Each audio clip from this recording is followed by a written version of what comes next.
28 February ಬೆಳಗ್ಗೆ 9:27 ಇರಾನಿನ ಸರ್ವೋಚ್ಚ ನಾಯಕ ಖಮೇನಿ ತಮ್ಮ ಉನ್ನತ ಸೇನಾಧಿಕಾರಿಗಳೊಂದಿಗೆ ರಹಸ್ಯ ಸಭೆಯಲ್ಲಿ ನಿರತರಾಗಿದ್ದರು.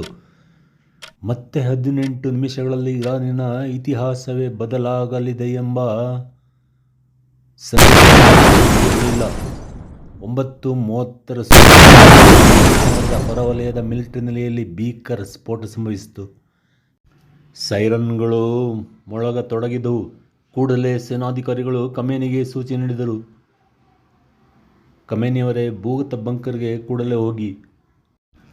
ಆದರೆ ಅಷ್ಟರಲ್ಲೇ ಸಭೆ ಶುರುವಾಗಿದ್ದರಿಂದ ಖಮೇನಿ ಭೂಗತ ಬಂಕರ್ಗೆ ತೆರಳಲು ನಿರಾಕರಿಸಿದರು. ಅದು ಅವರ ಜೀವನದ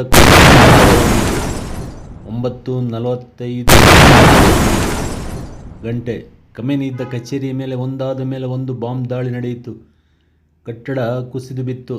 ದಟ್ಟ ಹೊಗೆ ಆವರಿಸಿಕೊಂಡಿತು. ಅವಶೇಷಗಳಡಿ ಸಿಕ್ಕಿ ಹಾಕಿಕೊಂಡ ಖಮೇನಿ ಕೊನೆಯುಸಿರೆಳೆದರು. ಖಮೇನಿ ಸಾವಿನ ಬೆನ್ನಲ್ಲೇ ವಿಶ್ವಾದ್ಯಂತ ಶಿಯಾ ಮುಸ್ಲಿಮರು ಶೋಕಾಚರಣೆಯಲ್ಲಿ ತೊಡಗಿದರು.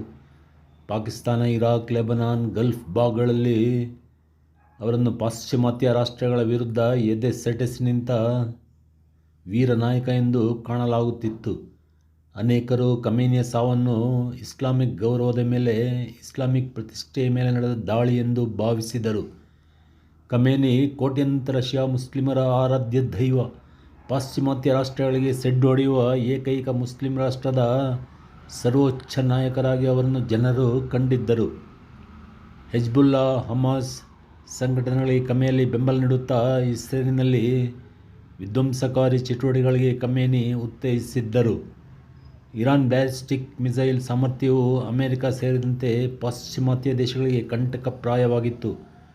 ಅಣ್ವಸ್ತ್ರ ಅಭಿವೃದ್ಧಿಯ ಆರೋಪವು ಖಮೇನಿ ವಿರುದ್ಧ ಕೇಳಿಬಂದಿತ್ತು. ಅಣ್ವಸ್ತ್ರಗಳನ್ನು ಇರಾನ್ ಅಭಿವೃದ್ಧಿಪಡಿಸಿದರೆ ತಮ್ಮ ಅಸ್ತಿತ್ವಕ್ಕೆ ಧಕ್ಕೆಯಾಗುತ್ತದೆಂದು ಅಮೆರಿಕ ಮತ್ತು ಇಸ್ರೇಲ್ ಭಾವಿಸಿತ್ತು.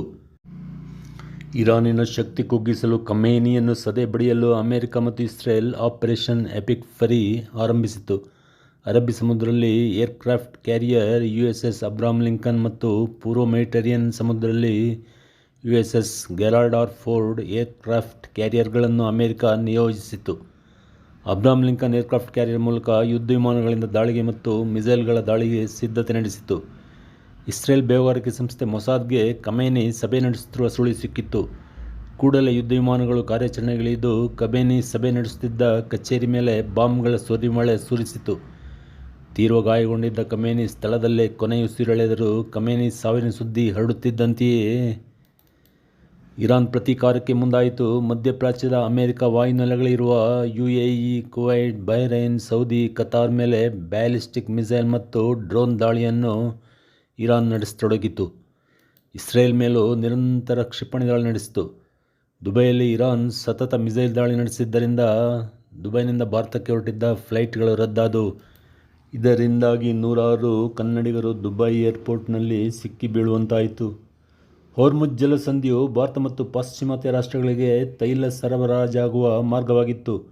ಇರಾನಿಗೆ ತಾಗಿಕೊಂಡೇ ಇರುವ ಈ ಮಾರ್ಗವನ್ನು ಇರಾನ್ ಮುಚ್ಚಿಹಾಕಿದ್ದರಿಂದ ನೂರಾರು ತೈಲ ಹಡಗುಗಳು ಸಾಲಿನಲ್ಲಿ ನಿಲ್ಲುವಂತಾಯಿತು. ಹೋರ್ಮುಜ್ ಜಲಸಂಧಿಯನ್ನು ದಾಟಿದರೆ ತೈಲ ನೌಕೆಗಳನ್ನು ಧ್ವಂಸ ಮಾಡುವುದಾಗಿ ಇರಾನ್ ಬೆದರಿಕೆ ಹಾಕಿತ್ತು. ಇವೆಲ್ಲವುಗಳ ಪರಿಣಾಮ ಈಗ ಏನಾಗಿದೆ?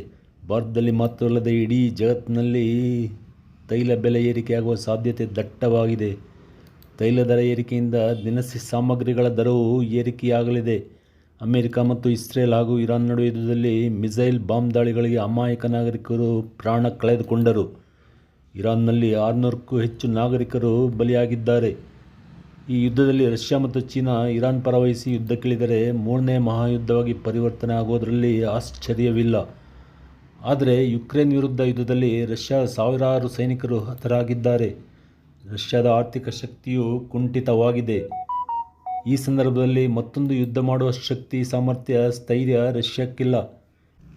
ಚೀನಾ ತನಗೆ ಉಪಯೋಗವಿಲ್ಲದ ಯುದ್ಧಕ್ಕೆ ತಾನಾಗಿ ಇಳಿಯುವುದಿಲ್ಲ. ತನ್ನ ಅಸ್ತಿತ್ವಕ್ಕೆ ಬೆದರಿಕೆ ಬಂದಾಗ ಅಥವಾ ತನಗೇನಾದರೂ ಲಾಭವಿದ್ದರೆ ಮಾತ್ರ ಯುದ್ಧಕ್ಕೆ ಇಳಿಯುತ್ತದೆ. ಹೀಗಾಗಿ ಇದೊಂದು 3ನೇ ಮಹಾಯುದ್ಧವಾಗಿ ತಿರುಗುವ ಸಂಭವನೀಯತೆ ಕಡಿಮೆ ಇದೆ. ಆದರೆ ಇರಾನ್ ಮಧ್ಯಪ್ರಾಚ್ಯದ ರಾಷ್ಟ್ರಗಳ ಮೇಲೆ ಮತ್ತು ಇಸ್ರೇಲ್ ಮೇಲೆ ಸತತವಾಗಿ ನಡೆಸುತ್ತಿರುವ ಕ್ಷಿಪಣಿ ದಾಳಿಗಳು ಹಾಗೂ ಇಸ್ರೇಲ್ ಮತ್ತು ಅಮೆರಿಕ ಇರಾನ್ ಮೇಲೆ ಒಂದೇ ಸಮನೆ ನಡೆಸುತ್ತಿರುವ ಬಾಂಬ್ ದಾಳಿಗಳ ತೀವ್ರತೆಯನ್ನು ಗಮನಿಸಿದಾಗ ಮಹಾಯುದ್ಧಕ್ಕಿಂತ ಭೀಕರ ಸ್ವರೂಪವನ್ನು ಈ ಯುದ್ಧ ಪಡೆದುಕೊಂಡಂತೆ ಕಾಣುತ್ತಿದೆ.